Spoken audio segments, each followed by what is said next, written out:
guys, and welcome back to another unboxing video. My name is Thomas and it's hotter than alien balls in here. So today, as you were doing this video while enjoying a Gandalf. Cheers guys.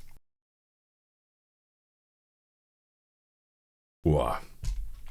Delicious, crisp, refreshing glass of Gandalf. Cool. So Keychron sent me two things in, something very serious and something very silly. So I reckon it would make sense to bundle these into a single unboxing. No use putting out two of these. And let's have a look at the big package first. Save the silly one until the end. Now, as you can see, it's actually more of an unbagging. Again, I feel like some companies always send bags, others always send boxes. The Keychron is definitely a bagger, I guess. Oh man, I need more of this. It's so fucking hot in here. Oh, delicious. 500 or something watts of studio lights don't help either. There you go. So, number one is the Keychron Q11 Ultra 8K, which is getaway reflection. As you can see, it's a split keyboard. Yes, there you go. So this is the first split keyboard by Keychron that I've ever covered. I've covered loads of Keychrons already, but not this one before. And yeah, I think it's okay. It's time I try another ergonomic keyboard now, I reckon. So let's see. This is from their esteemed Q series, which is a premium range that they have. Very well made usually. I think I've done multiple Q reviews already, including a numpad at some point. So 75% layout, because of course nothing can be perfect. Split design, supports all systems, web configurator, 8000 Hz polling rates, current stabilizer, light effects, yada yada yada. Oh wow, they're apparently based in Rotterdam. That's an unfortunate choice. Right, and excuse me, Jesus, that's what you get with these gassy drinks.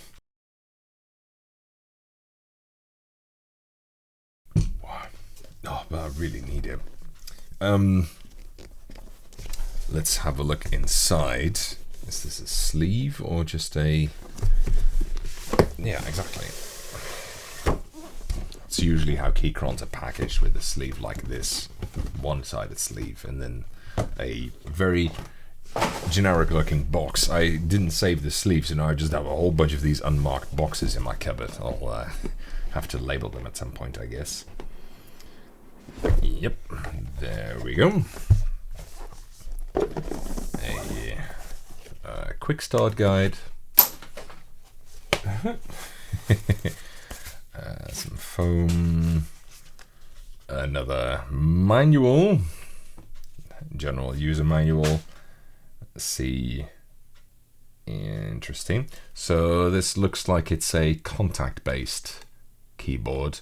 I can never tell with Keychrons. Their naming convention is so unbelievably confusing. You know, Q11, is that a small keyboard, a big one? You never know.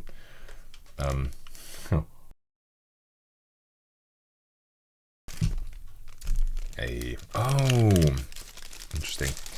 A small blue screwdriver. I was looking through my drawer of keyboard stuff the other day, and I noticed I had a whole bunch of these blue screwdrivers, and I couldn't for the life of me work out how I got them, and now I know. Okay, a keyboard cable, including a USB-C to A converter. Some loose switches, which look like some sort of knockoff of Cherry MX shit. Brown. Oh my god. Oh my god. Okay. Okay. I'm not even traumatized. Not even a little bit. Not going to say more more than that until the actual review. Oh yeah, these are sometimes also encounters. So this is a really complicated switch puller, and I think it's also a switch grabber or disassembler or what. I think it's a keycap puller and a switch puller, but it's such a really weird design, and you have to push it out with this. I've seen it a couple of times, but it's just, I don't know, this seems very whimsical. But whatever, a puller is a puller, I guess. And some alternative keycaps, a dongle, and another adapter in here. I mean, these keyboards are wireless, as it says on this bag, I guess. So, yeah. Let's get rid of this here.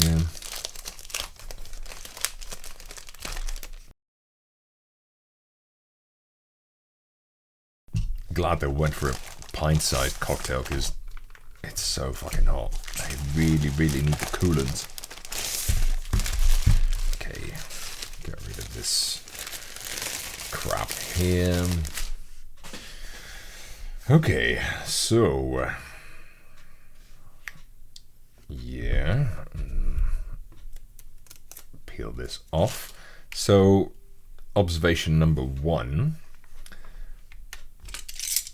There is no mechanical way to put these halves together. Sometimes there are connecting rods or pins or whatever. And here I'm guessing it's magnets or something. Or maybe not even that. No, not even that. So there's nothing to keep these two halves together, which kind of makes sense. It's supposed to be used while split, right? Like that, I guess. And then I'm assuming you have to hook these up via wireless to each other or something. They may need to be charged for that. Okay, let me just see if I can quickly do this. So, on. And it's going to look for this one, I guess. Just going to use USB. Plug this motherfucker in. Okay. And then let's see if this one can automatically find that. Yes, it can. Oh, that's actually very nice. Sometimes connecting these sorts of split keyboards can be a bit of a pain in the arse. I've seen this go wrong many times. Sometimes they would never connect, actually, no matter what you did with it.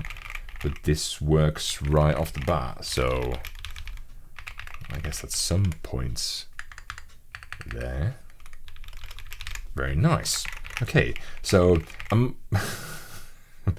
I must admit, I would not have guessed that this had tactile switches if I hadn't seen tactile switches with this.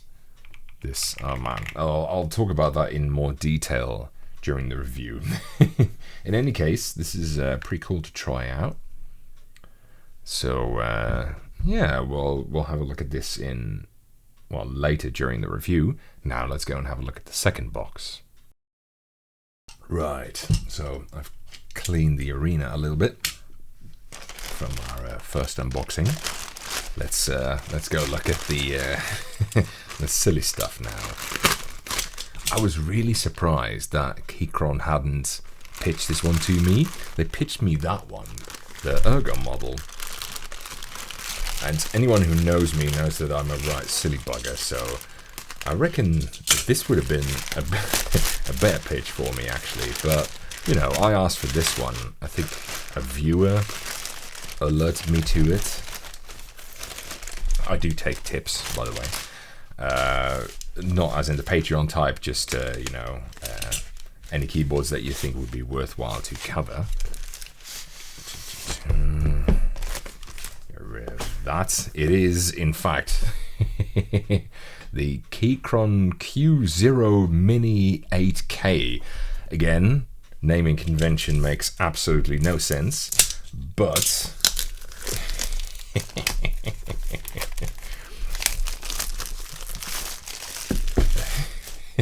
this should be fun anyway. It just struck me, why the hell does this have 8 kilohertz polling rate? Isn't that ridiculous overkill?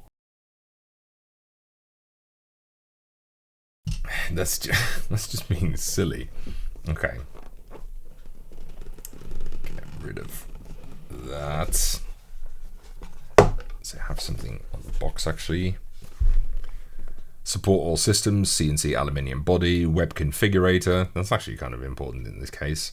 8,000 hertz polling rate, light effects. Cool. There you go. There you go. Okay. Of course, the exact same cable as we and adapter as we just found with the other keyboard. I think nothing else is in this box. Yeah, that seems to be empty now. And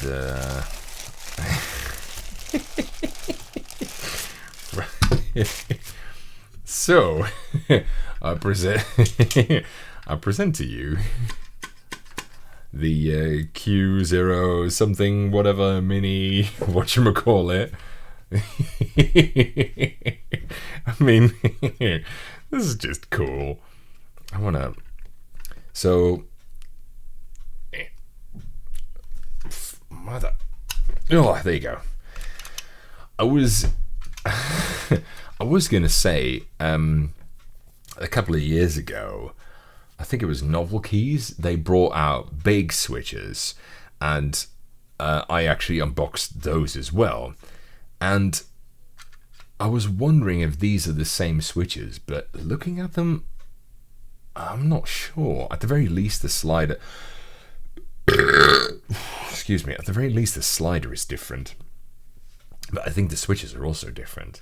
Now, the first thing I do have to say, sorry, is that this should have been a clicky switch. This is the linear one. It even sounds, yeah, it's dampened. I was going to say it sounds dampened, but you can actually very visibly see the dampeners here. They're massive. So that's why it's so quiet with the keycap on. However, I absolutely think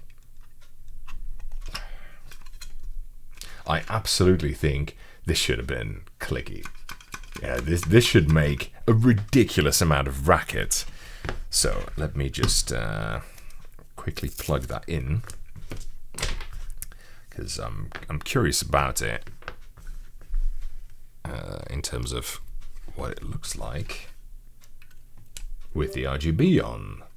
Yes. Yeah, so by default it's programmed for enter, which makes sense. But of course you can reprogram it into anything. So this has got the same wraparound keycap lights, asymmetrical ones, as one in, I think it was a previous one that I showed from Keychron. This is a really rare arrangement.